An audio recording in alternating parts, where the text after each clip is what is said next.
Hello everyone, welcome to my another mini blog. আমি ভাবলাম যখন ষষ্ঠীর ব্লগটা সাহস করে আপলোডই করে দিতে পেরেছি কালী পুজোর আগে, তো সপ্তমীটা কেন বাদ যায়। এত কষ্ট করে ভিডিওগুলো যখন করেছি, তো সেদিনকে বেরিয়ে গেছিলাম চার মূর্তিতে।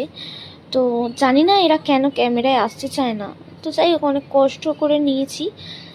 তো সেদিনকে খুব মজা হয়েছিল সপ্তমীর দিন, কারণ কদমতলা ঠাকুর দেখতে গেছিলাম, বেশ কম ভিড় হয়েছিল, বেশ ভালোভাবে ঠাকুরগুলো দেখেছি। কারণ সন্তোষ মিত্র স্কোয়ারে আগের দিন গেছিলাম, এত ভিড়, মানে এখানে একটুখানি দাঁড়াতেই দিচ্ছে না, কিন্তু এখানে মন ভরে ঠাকুর দেখেছি।